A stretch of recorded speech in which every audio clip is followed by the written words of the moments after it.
여러분, 혹시 최근에 동네 병원 가보신 적 있으신가요? 아, 병원이요? 갈 때마다 진짜 전쟁이죠. 예약부터가 일이니까요. 맞아요. 예약하려고 전화하면 한참 뒤에나 오라고 하고, 막상 가면 대기실에서 30분 넘게 멍하니 앉아 있잖아요. 그렇죠. 핸드폰만 계속 보게 되고요. 네, 그러다가 드디어 그 의사 선생님과 얼굴 마주하는 건, 길어야 3분 남짓이죠. 딱 3분 진료라는 말이 괜히 있는 게 아니거든요. 그러니까요. 스트레스 받지 마시고 푹 쉬세요. 라는 그 뻔한 말과 함께 똑같이 찍어낸 듯한 처방전을 받아들고 나오면서 약간 그런 생각 한 번쯤 해보셨을 겁니다. 이게 과연 나만을 위한 의료가 맞나 하고요. 아마 많은 분들이 공감하실 겁니다. 사실 저도 자주 느끼는 답답함이거든요. 하구열이 높고 지적 호기심이 넘치는 여러분 환영합니다. 바쁜 일상 속에서도 세상이 어떻게 돌아가는지 특히 우리의 미래를 바꿀 거대한 흐름을 놓치고 싶지 않은 분들을 위한 심층 분석 시간입니다. 네, 오늘 우리가 다룰 자료가 바로 방금 말씀하신 그 답답한 헬스케어의 공식을 완전히 박살내고 있는 기업에 대한 내용이죠. 맞습니다. 오늘 다룰 자료는 힘센 헐스의 2025년 4분기 및 연간 실적 발표 주주서한입니다. 보통 이 회사를 처음 접하시는 분들은 뭐랄까 탈모약이나 다이어트 약을 온라인으로 처방해주는 편리한 원격 의료 앱 정도로만 생각하시잖아요. 네, 저도 처음엔 딱 그렇게만 알았거든요. 그런데 이번에 공개된 주주서한의 행간을 꼼꼼히 읽어보면 그건 이 회사의 아주 단편적인 모습일 뿐이라는 걸 알 수 있습니다. 아, 단순히 앱으로 약 처방 맞는 게 다가 아니라는 말씀이시죠? 맞아요. 이들은 단순히 의사와 환자를 모바일로 연결하는 선을 넘어서 아예 거대한 개인 맞춤형 예방의료 생태계 그 자체를 구축하고 있거든요. 청취자 여러분의 흥미를 확 끌어당길 숫자부터 제가 하나 던져드려야겠네요. 2025년 연 매출이 무려 23억 5천만 달러입니다. 전년 대비 59%라는 폭발적인 성장을 기록했죠. 59% 성장이면 요즘 같은 시기에는 정말 눈에 띄는 숫자죠. 게다가 이 플랫폼에 자신의 건강 관리를 맡기고 매달 돈을 내는 구독자 수가 무려 250만 명에 달합니다. 우리가 매일 쓰는 넷플릭스나 스포티파이처럼 이제 헬스케어를 구독하는 시대가 본격적으로 열렸다는 걸 가장 앞단에서 보여주는 완벽한 교과서라고 할 수 있죠. 자, 이제 본격적으로 파헤쳐 볼까요? 좋습니다. 그 엄청난 숫자들을 제대로 소화하려면 겉으로 드러난 화려한 이면의 전략을 봐야 하는데요. 특히 돈의 흐름을 들여다봐야 합니다. 돈의 흐름이요? 네. 250만 명의 구독자 그리고 59% 성장은 하루아침에 이루어진 게 아니거든요. 단순히 마케팅을 잘해서 낸 결과도 아니고요. 이 주주서한에는 기술과 의료가 어떻게 융합되어서 우리의 일상적인 건강관리를 완전히 재정의하고 있는지 아주 선명한 패턴이 담겨 있습니다. 기대가 되는데요. 그럼 먼저 이 화려한 성적표부터 짚고 넘어가 보죠. 매출 23억 5천만 달러. 거시경제 상황 고려하면 정말 경이로운 수치 아닙니까? 거의 폭주하고 있다고 봐도 무방하죠. 특히 저는 여성 헬스케어를 담당하는 허스 브랜드의 약진이 놀라웠습니다. 100% 이상 급증하면서 이 단일 브랜드만으로 매출 10억 달러에 육박하고 있더라고요. 브랜드 하나의 파워가 그 정도라는 건 시장의 니즈를 정확히 찔렀다는 뜻이거든요. ERP도 83달러로 전년 대비 11%나 올랐습니다. 고객들이 지갑을 더 활짝 열고 있다는 뜻이죠. 그런데요, 제가 이 자료를 읽다가 약간 눈을 의심한 부분이 하나 있습니다. 오, 어떤 지점인가요? 이렇게 돈을 갈퀴로 긁어 모으는 것처럼 보이는데 2025년 4분기의 잉여현금 흐름, 그러니까 프리캐시 플로우가 마이너스 300만 달러로 갑자기 뚝 떨어졌어요. 아, 그 부분 보셨군요. 2024년에 플러스 6천만 달러였던 걸 감안하면 이거 갑작스러운 역성장 아닙니까? 이 회사가 뭔가 삐끗하고 있는 건 아닌지 청취자 여러분도 무척 궁금하실 텐데요. 여기서 매력적인 포인트는 이 마이너스 현금 흐름이 전혀 위기의 시그널이 아니라는 겁니다. 위기가 아니라고요? 마이너스가 찍혔는데도요? 네. 오히려 기업의 비전을 실현하기 위해 매우 치밀하게 계산된 공격적인 투자의 결과물이죠. 현금 흐름표를 자세히 보면 이들이 벌어들인 돈을 어디에 쏟아붓고 있는지 명확히 보입니다. 힘센 허스는 지금 자신들의 핵심 약국 인프라를 자동화하고 생산 역량을 폭발적으로 확장하는데 막대한 자본 지출, 즉 캐펙스를 탄행하고 있습니다. 아, 그러니까 곳간에 현금을 예쁘게 쌓아두고 주주들에게 자랑하는 대신에 그 돈을 전부 미래를 위한 하드웨어 인프라에 쏟아붓고 있다는 거군요. 정확합니다. 아주 직관적인 비유를 하나 들어볼게요. 여러분이 아주 보기 좋은 곳에 샌드위치 가게를 열었는데 레시피가 너무 좋아서 손님이 매일 길게 줄을 서는 상황이라고 가정해 보시죠. 행복한 비명이 나오는 상황이네요. 그렇죠. 지금 당장 샌드위치를 팔아서 버는 현금을 전부 주머니에 넣고 만족할 수도 있습니다. 하지만 더 큰 미래를 그리는 사장님이라면 어떻게 할까요? 가게를 더 키우지 않을까요? 맞습니다. 과감하게 옆 건물을 통째로 매입해서 허물고 주방을 몇 배로 넓힌 다음 최첨단 조리 로봇까지 들이는 대대적인 리모델링을 시작하겠죠. 당장 이번 달 결산에서는 공사비 때문에 현금 흐름이 마이너스가 찍힐 겁니다. 하지만 이 공사가 끝난 뒤에 벌어들일 수익은 예전과 비교도 안 될 만큼 커지겠죠. 아, 샌드위치 가게 비율을 들으니까 확 와닿네요. 힘센 허스는 지금 다가올 수천만 명의 맞춤형 케어 시대를 감당하기 위해 자신들의 주방인 조제 약국 인프라를 최첨단으로 뜯어 고치는 중인 겁니다. 여기서 정말 흥미로운 부분이 등장합니다. 이들이 왜 그렇게 무리해서라도 주방을 대대적으로 리모델링 해야만 했는가에 대한 해답이 바로 다음 데이터에 나와 있거든요. 어떤 데이터죠? 전체 250만 명의 구독자 중에서요. 과거처럼 똑같은 기성풍약을 처방받는 비개인 맞춤형 구독자는 90만 명 수준에서 딱 멈춰서 정체되어 있습니다. 더 이상 늘어나지 않고 있다는 거군요. 네, 그런데 개인의 상태에 맞춘 개인 맞춤형 솔루션을 이용하는 구독자는 무려 160만 명에 달해요. 전년 대비 31%나 폭풍 성장한 겁니다. 기성품에서 맞춤형으로 헬스케어의 중심축이 완전히 이동했다는 뜻이죠. 맞습니다. 사람들은 이제 당신 나이 때 남성들은 보통 이 약을 먹습니다. 라는 식의 천편일률적인 진료를 원하지 않아요. 저 같아도 싫을 것 같아요. 그러니까요. 내 생활 습관, 내 혈액 데이터에 딱 맞게 용량과 성분이 조제된 약을 원하죠. 그걸 완벽하게 구현해내려면 앞서 말씀드린 그 거대한 자동화 약국 인프라가 필수적인 겁니다. 그리고 이 맞춤형 솔루션의 사업 확장 속도가 정말 무서운 수준이더라고요. 서한에 따르면 과거에는 새로운 전문 진료 분야를 런칭해서 매출 1억 달러를 달성하는데 보통 3년에서 4년이 걸렸다고 해요. 사실 3, 4년도 의료 쪽에서는 꽤 빠른 편이거든요. 그런데 최근에 시작한 맞춤형 체중 감량 서비스는 불과 9개월 만에 그 1억 달러 매출 고지를 밟았다고 합니다. 솔직히 다이어트 시장은 경쟁이 엄청나게 치열하잖아요. 도대체 어떻게 이런 압도적인 속도가 가능한 걸까요? 단순히 약국 인프라가 커졌다고 해결될 문제는 아닌 것 같은데요. 그 놀라운 속도와 성과의 이면에는 바로 AI와 기술의 결합이 자리 잡고 있습니다. AI요? 네. 기술이 헬스케어의 본질을 어떻게 바꾸는지 주주서 안의 구체적인 데이터를 보면 아주 소름이 돋을 정도입니다. 방금 말씀하신 체중 감량 서비스를 예로 들어볼까요? 이들은 단순히 다이어트 약을 우편으로 보내주고 끝나는 게 아닙니다. 앱 내에 AI가 지원하는 선제적인 메시징 시스템을 도입했어요. 선제적인 메시징이라면 AI가 먼저 말을 건다는 건가요? 맞습니다. 고객의 다이어트 여정에 맞춰서 AI가 먼저 다가가 관리를 해주니까 고객들이 매일 앱에 들어와서 체중을 기록하는 빈도가 무려 50% 이상 증가했다고 합니다. 잠깐, 이 부분은 짚고 넘어갈 필요가 있겠네요. 다이어트 해보신 분들은 아시겠지만 앱을 깔아도 한 1, 2주 지나면 귀찮아서 안 들어가게 되는 게 이른바 앱 피로도잖아요. 그렇죠. 작심삼일이 되기 십상이죠. 그런데 매일 체중을 기록하는 빈도가 50%나 늘었다고요?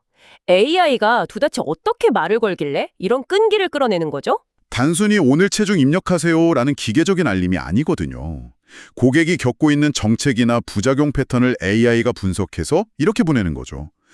요즘 체중이 안 줄어서 속상하시죠? 이 시기에는 원래 이런 반응이 정상입니다. 물을 조금 더 드셔보세요. 와, 완전 초개인화된 밀착 관리네요. 새로운 지원 서비스는 이용 고객의 95% 이상이 불과 2개월 만에 테스토스테론 수치가 80% 이상 증가하는 아주 가시적인 성과를 거두었습니다. 성과가 그렇게 눈에 보일 정도로 확실하니까 구독을 끊을 이유가 아예 없겠네요. 바로 그겁니다. 그런데 저는 작년 11월에 론칭했던 랩 서비스, 즉 혈액 검사나 진단 서비스의 데이터가 가장 인상 깊었습니다.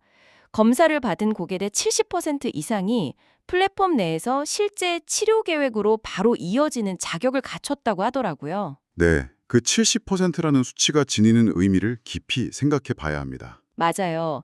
그게 정말 엄청난 수치인 게 우리가 보통 병원 가서 건강검진 받으면 수치가 조금 높게 나와도 의사 선생님이 운동 좀 하시고 한 달 뒤에 다시 봅시다 하고 끝나는 경우가 되게 많잖아요. 대부분 그렇죠. 약 먹기 애매한 수치라면서요. 그런데 검사자의 70%가 바로 치료로 넘어갔다는 건 애초에 이 플랫폼을 찾는 사람들의 목적 자체가 단순한 호기심이 아니라 적극적인 문제 해결이라는 뜻이거든요. 정확한 분석이십니다. 아주 강력한 의도를 가진 고객들이 모이고 있다는 방증이죠. 이걸 더 큰 그림과 연결해 보자면 힘스앤허스가 더 이상 단순히 탈모약이나 다이어트 약을 처방해주는 온라인 약국이 아니라는 걸 의미합니다. 그럼 단순한 약국을 넘어섰다면 어떤 존재가 된 거죠? 이들은 무려 130개 이상의 생체 지표를 추적하며 고객의 전반적인 건강 상태를 모니터링합니다. 진단이 내려지면 앞서 우리가 이야기했던 그 거대한 맞춤형 조제 인프라를 통해 그 사람에게 딱 맞는 치료제를 만들어 배송하죠. 그리고 아까 말씀하신 그 AI가 매일매일 밀착 관리를 해주는 거고요. 맞습니다. 즉, 점진적으로 질환을 예방하고 일상을 케어하는 완벽히 닫힌 형태의 헬스케어 생태계가 완성되고 있다는 것을 이 데이터들이 증명하고 있는 셈이죠. 정말 모든 단계가 물 흐르듯 이어지네요. 진단부터 치료, 사후 관리까지요. 그렇다면 이런 거대한 생태계를 뒷받침하려면 가상 공간의 앱이나 AI뿐만 아니라 실제로 약을 섞어 만들고 고객의 피를 뽑는 물리적인 인프라가 필수적일 텐데요. 그렇죠. 하드웨어가 받쳐줘야만 가능한 일입니다. 아까 그 주방 리모델링 비유와 연결되는 부분인데 서한을 보니 미국 내 시설 규모를 무려 100만 제곱피트 이상으로 확장했다고 나오더라고요. 축구장 몇 개를 합친 엄청난 크기인데 여기서 멈추지 않고 유리비오라는 흥미로운 회사를 인수했다는 소식도 눈에 띄었습니다. 네, 유리비오는 가정용 임상 혈액 채취기기 전문 기업입니다. 사실 피 뽑으려고 주사바늘 해야 하는 거 좋아하는 사람 아무도 없잖아요. 병원까지 가는 것도 일이고요. 저도 병원 가서 피 뽑는 건 항상 긴장되더라고요. 그런데 집에서 내 손으로 간편하게 혈액을 채취해서 보낼 수 있다면 진입장벽이 확 낮아지겠죠. 진단부터 맞춤형 약 조제까지 모든 과정을 외부의 도움 없이 자신들의 생태계 안에서 끝내겠다는 수직 개월화 의지가 확고해 보입니다. 완벽한 수직 통합이죠. 그런데 청취자 여러분, 여기서 시선을 미국 밖으로 조금 더 넓혀 보실 필요가 있습니다. 글로벌 시장 말씀이신가요? 네, 이들의 야망은 미국 시장에만 머물지 않거든요. 주주서원을 보면 이들의 글로벌 확장 로드맵이 아주 구체적으로 등장합니다.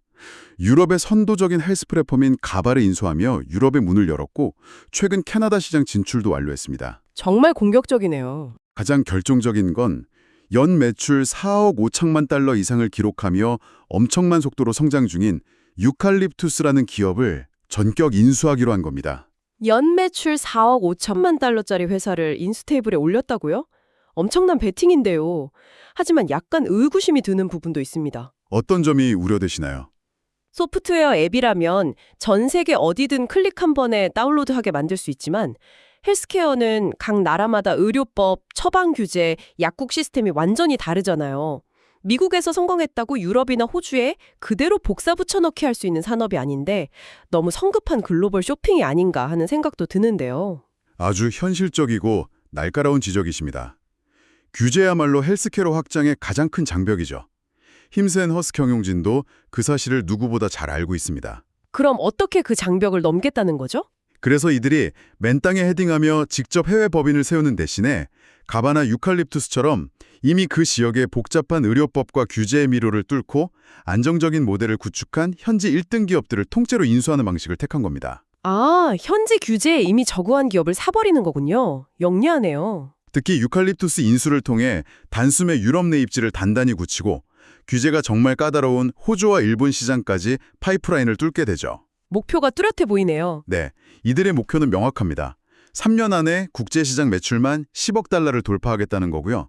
궁극적으로는 2030년까지 전체 글로벌 매출 65억 달러 이상, 그리고 조정 EBITDA, 즉 상각전 영업이익 13억 달러라는 아주 야심찬 재무적 목표를 달성하기 위해 설계된 정교한 타임라인인 겁니다. 그래서 이 모든 게 결국 무슨 의미일까요? 비전이 훌륭하고 기술력이 뛰어나며 글로벌 확장성까지 갖췄다는 건 잘 알겠습니다. 하지만 우리 청취자분들처럼 투자나 비즈니스의 냉혹한 생리를 잘 아시는 분들이라면 필연적으로 이 질문을 던지실 겁니다. 수익성 문제 말씀이시죠? 맞습니다. 아무리 청사진이 화려해도 성장이라는 이름 아래 돈을 밑빠진 독에 물 붓듯 태우고 있다면 무슨 소용인가 하는 거죠. 결국 회사의 뼈대가 되는 수익성, 즉 단위 경제학이 탄탄한지가 비즈니스의 생사를 가르는 핵심 아니겠습니까? 기다렸던 질문입니다. 사실 이번 실적 발표 자료에서 투자자들을 가장 열광하게 만든 부분은 화려한 매출 성장률보다 바로 그 단위 경제학의 마법에 있습니다. 단위 경제학의 마법이요? 쉽게 말해 마케팅 비용을 얼마나 효율적으로 쓰고 있느냐의 문제인데요. 힘스앤허스의 매출 대비 마케팅 비용이 전년도 46%에서 2025년에는 39%로 대폭 감소했습니다. 그리고 비일반 회계 기준, 즉 넌갭 기준으로는 38%까지 떨어졌죠. 잠깐만요. 용어를 하나 정리하고 갈까요? 비일반 회계 기준이라는 말이 조금 딱딱하게 들릴 수 있는데 쉽게 말해서 경영진이 일회성으로 발생한 비용이나 임직원 주식 보상 같은 회계상 착시를 빼고 우리 회사의 순수한 영업 체력과 현금 창출 능력이 이 정도다라고 보여주는 숫자라고 이해하면 되겠죠? 아주 정확하고 깔끔한 정리입니다. 어쨌든 회사가 덩치를 폭발적으로 키우고 해외로 뻗어나가는데 오히려 매출 대비 마케팅이 쏟는 돈의 비율은 줄어들었다는 건 정말 대단한 영업 레버리지 효과네요. 맞습니다. 더 구체적이고 피부에 와닿는 지표 하나를 공유해 드릴게요. 주주서한에 2025년 1분기에 유입된 새로운 고객 코호트 데이터가 공개되었는데요. 여기서 코호트라는 단어도 익숙하지 않은 분들을 위해 덧붙이자면 그냥 2025년 1분기에 가입한 동기생들 그룹의 데이터를 추적해 보았다. 이렇게 이해하시면 편할 겁니다. 네, 그 1분기 가입자 동기생들을 분석해 보니 회사 측이 한 명의 신규 고객을 플랫폼으로 데려오기 위해 쓴 마케팅 비용, 즉 고객 획득 비용이 평균 $202였습니다. 한 명 데려오는데 $202면 꽤 비싼 거 아닌가요? 그렇게 보일 수 있죠. 그런데 이 고객이 가입 후 딱 4분기, 즉 1년 동안 회사에 안겨준 누적 온라인 총이익이 $332였어요. 와, 잠깐만요. 계산을 해보면 $202를 투자해서 1년 만에 $332의 이익을 뽑아냈다는 거잖아요. 그 말인즉슨 투자한 마케팅 비용을 고스란히 회수하는 데 걸리는 투자금 회수 기간이 1년도 채 안 걸린다는 뜻 아닙니까? 정확합니다. 매달 돈을 내는 구독 경제 모델에서 1년 미만의 투자금 회수 기간은 그야말로 황금알을 낳는 거이나 다름없는 완벽한 수익 구조입니다. 1년만 지나면 무조건 순이익 구간으로 넘어간다는 거니까요. 네, 1년만 지나면 그 고객이 지불하는 돈은 온전히 회사의 순이익으로 쌓이게 되니까요. 앞서 말씀하신 AI 기반의 맞춤형 밀착 관리가 고객이 앱을 떠나지 못하게 이탈률을 꽉 잡아주니까 이런 놀라운 수익성이 가능해진 거죠. 밑빠진 독이 아니라 아주 튼튼한 다이아몬드 독에 물을 붓고 있었던 거군요. 그럼 회사의 곳간, 현금 사정도 꽤 넉넉해졌겠는데요. 아까 인프라 투자한다고 현금 흐름이 마이너스 났다고 하셨지만 기본 체력이 워낙 좋으니 걱정할 수준은 아니겠습니다. 전혀 걱정할 단계가 아닙니다. 2025년 말 기준으로 이 회사가 보유한 현금 및 단기 투자 자산 등을 합친 유동성이 무려 9억 2,900만 달러에 달합니다. 거의 10억 달러 가까운 현금 실탄을 쥐고 있는 셈이네요. 그렇죠. 회사의 이 넘치는 자신감은 주주 환원 정책에서도 여실히 드러납니다. 최대 2억 5천만 달러 규모의 자사주 매입 프로그램을 발표했고 4분기에만 이미 약 8천만 달러 규모를 시장에서 사들였습니다. 주주들 입장에서는 환호할 만한 소식이네요. 재무적으로 또 하나 중요한 건 회사가 2024년에 처음으로 흑자 전환의 벽을 넘은 이후 2025년에도 1억 2,800만 달러의 순이익을 기록하며 고속 성장하면서 동시에 수익도 낸다는 가장 이상적인 궤도에 완벽하게 안착했다는 사실입니다. 엄청난 성과네요. 다만 우리 심층 분석은 항상 청취자 여러분께 객관적이고 균형 잡힌 시각을 제공해야 하니까 짚고 넘어갈 부분도 분명히 있죠. 주주서한, 재무제표를 깊이 파고들다 보면 2025년 5월에 발행한 전환사채로 인해 회사에 약 10억 달러 규모의 부채가 존재한다는 사실을 알 수 있습니다. 네, 그 부분도 명백한 사실이죠. 나중에 주식으로 전환될 수도 있지만 어쨌든 갚아야 할 빚이잖아요. 이런 부분도 투자나 분석을 할 때 리스크로 인지하고 넘어갈 필요는 있겠습니다. 좋은 지적입니다. 10억 달러의 부채는 분명 재무표상에 존재하는 숫자죠.